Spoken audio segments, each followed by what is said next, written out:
I left home at a very early age.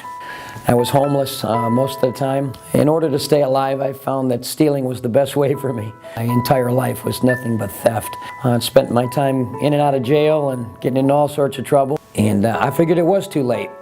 I figured there was no hope. He asked me where I was going to spend eternity.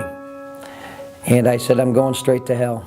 And they had me on over 20 pills a day. Caused me to be suicidal and to see things that weren't there. People and monsters and things like that. I grew up in the inner city of Cleveland, and I came from a broken home. My parents had gotten divorced when I was 13 years old. So I spent a lot of time on the streets of Cleveland doing whatever I wanted to do. At 29 years old, having my second battle of cancer myself, raising 5 children, having a newly disabled husband, a spine surgery because I found out that the bones in my body were deteriorating, not knowing why. I'm beginning to feel like we were hitting rock bottom. I was in construction. The building collapsed with me on top of it, and I fell and got injured. The worst part about it was going through the chemo, breaking down, and you get sicker and sicker and sicker. Well, when I was 5 years old, my mother and father separated. And my mother went off to lead a new life and left us, my brother and myself, with my grandmother and my grandfather. Then we ended up having my son, and he was diagnosed with a heart condition before he was even born. After he was born, we were in the hospital for almost a month. He had heart surgery like 11 days after he was born. We had another little girl, and she was born with a very rare heart defect.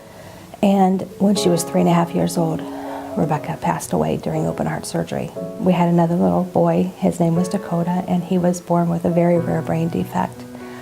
Dakota passed away at the age of 18. We also had another little girl I delivered at 5 months. And, we got to hold her, we got to see her.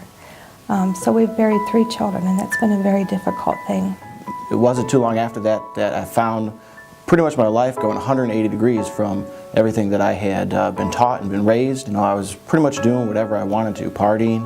I was involved in rock bands and rock music. This was a senior year of high school, and I remember just I was going down a dark road and it was raining, and I ended up getting involved in a pretty bad car accident.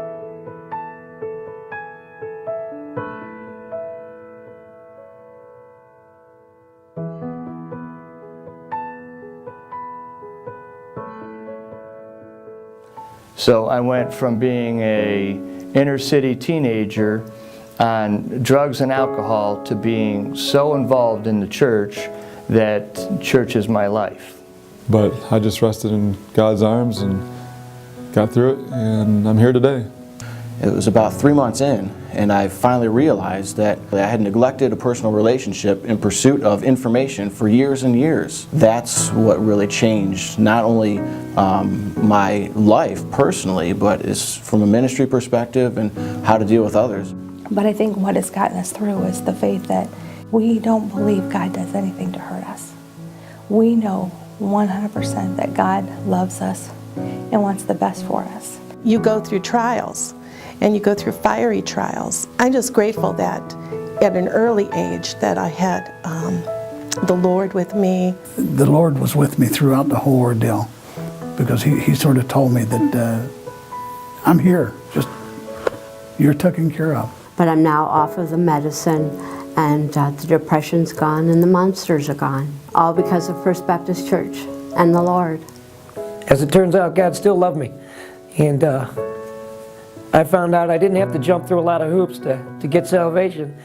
I found out it was all paid for. I found First Baptist Church of Streetsboro, and it is the most loving, giving church I've ever walked into in my life. I don't think I could thank everybody enough for the things that they've done for us.